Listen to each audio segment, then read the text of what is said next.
ہمارے لیے آج کی انجیل مقدس لوکا کی انجیل اس کے 7ویں باب میں سے بیان۔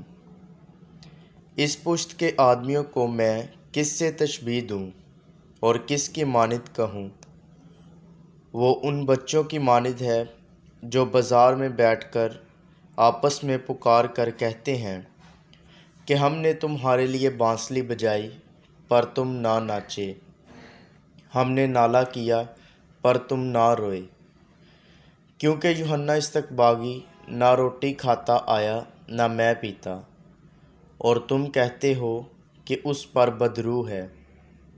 ابن انسان کھاتا پیتا آیا، اور تم کہتے ہو کہ دیکھو، کھاؤ اور شرابی محصولوں اور گناہ گاروں کا یار۔ مگر حکمت اپنے سب فرزندوں سے راست ٹھہراتی ہے۔ پاک کلام کے پڑھے اور سنے جانے پر خدا کی برکت ہو، خدا کا شکر ہو۔ مسیح خدام نے میرے عزیز بہن بھائیوں، میں father Shafiq Bashir, saint James Catholic church G T road Okara 24ویں اتوار کے بدھ کی تلاوتوں کے دھیان و گیان کے ساتھ آپ کی خدمت میں حاضر ہوں۔ میرے عزیزو، آج کلیسیا مقدس اندریاس کم تیاگون اور مقدس پالوس چونگ ہاسن اور ان کے ساتھیوں کا یوم یادگار مناتی ہے۔ مقدس اندریاس کم تیاگون کا تعلق کوریا کے ایک معزز مسیحی گھرانے سے تھا، اور آپ کے ماں باپ نے بھی مسیحیت کو قبول کیا تھا۔ آپ کو نہ صرف کوریا کے پہلے کاہن ہونے بلکہ ایمان کی خاطر پہلے شہید ہونے کا بھی اعزاز حاصل ہے۔ مقدس پالوس چونگ ہاسن ایک مومن تھے۔ آپ نے کوریا کے تمام مسیحیوں کو کوشش کر کے ایک جگہ جمع کیا اور ان کو ایمان میں مرسوط رہنے کے لیے تلقین کرتے رہے۔ آپ ابھی کاہن بننے کے لیے سیمنری میں زیر تربیت ہی تھے کہ آپ کو شہید کر دیا گیا۔ آپ کا شمار کوریا کے کیتھولک چرچ کے بانیوں میں ہوتا ہے۔ آپ دونوں کو آپ کے 111 ساتھیوں کے ساتھ مقدس پوپ جان پال دوئم نے 1984 کے سین میں اپنے چپانی دورے کے دوران مقدس اور شہید قرار دیا۔ یاد رہے کہ کوریا میں مسیحیت کا پرچار 17ویں صدی کے آغاز میں عامۃ المومنین کے ایک گروپ سے ہوا۔ 1839 سے لے کر 1867 تک کوریا کے مسیحیوں پر بے شمار ظلم و تشدد کیا گیا، یعنی یہ وقت کوریا کے مسیحیوں کے لیے عذاب ثانیوں کا وہ دور تھا۔ لیکن اس سارے حالات میں انہوں نے ان سارے مصائب کا، عذاب ثانیوں کا ایمان کی بھرپور طاقت کے ساتھ مقابلہ کیا اور اپنے ایمان میں قائم رہے۔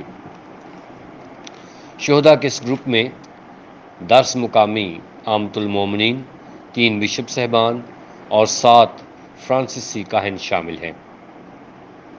میرے عزیزو، یہ وہ عظیم لوگ ہیں جو ہمارے لیے ایمان اور روحانیت میں قابل تقلید ہیں، اور ہمیں ان جیسا ایمان اور روحانیت اپنانی چاہیے۔ آج کی پہلی تلاوت جو کہ مقدس پالوس رسول کے پہلے خط تیموتھوس کے نام سے لی گئی ہے، اس کا 3 باب 14 سے 16 آیت۔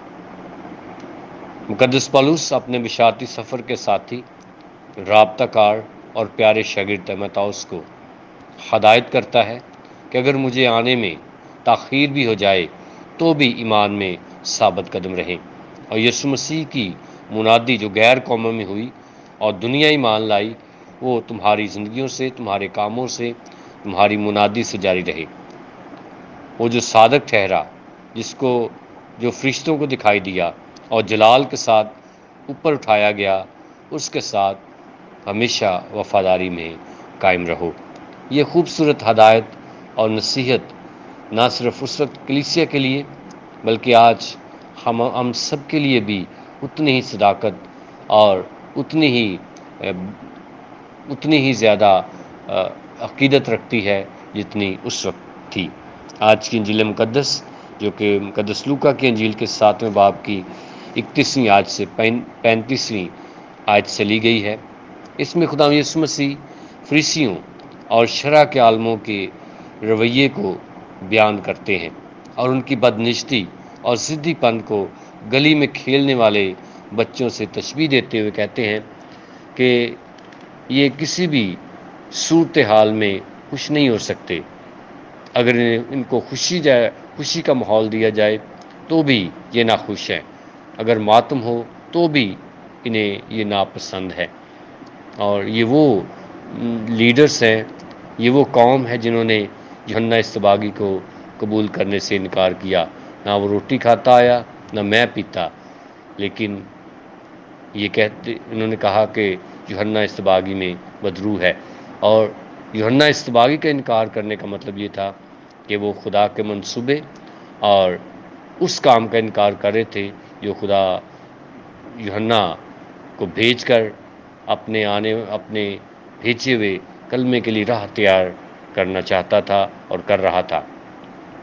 یوحنا اصطباغی نے اس قوم کے لیے، اس قوم کے سامنے سادگی، پاکیزگی، راست بازی، حلیمی اور جرأت کے ساتھ سچ بولنے اور خود انکاری کا فقید المثال نمونہ پیش کیا، مگر وہ کہتے تھے کہ اس میں بدرو ہے۔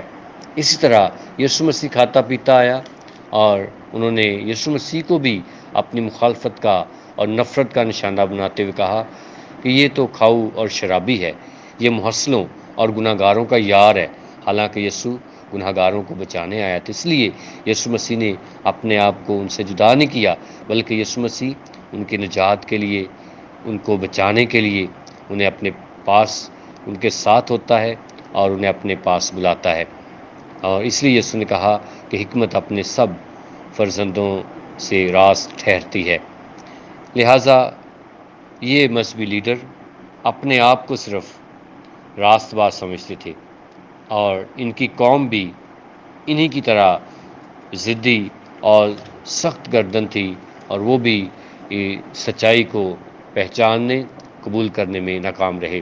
آج بھی کلیسیا میں کچھ ایسے مذہبی لیڈرز پیدا ہو چکے ہیں جو صرف اپنے آپ کو راست باز اور خدا کے پیارے سمجھتے ہیں، اور جو سچے اور خالص مسیحی ہیں ان کو وہ گناہ گار گردانتے ہیں۔ یہ نام نہاد مذہبی لیڈرز اور ان کے پیچھے تعلیم پانے والے بھی فریسیوں اور عالم شرع اور یہودی قوم کی طرح کسی سے بھی خوش نہیں ہیں۔ دعا کریں کہ خدا ہماری تمام مسیحی امت میں امن و سلامتی، صلح اور پیار کو قائم کرے، تاکہ ہم سب بھی مقدس اندریاس کیمتیگون، مقدس پالوس چونگ ہاسن اور ان کے ساتھیوں کی طرح ایمان کی اچھی گواہی دے سکیں۔ مسیح ہمارے خدا ان کے وسیلے سے، آمین۔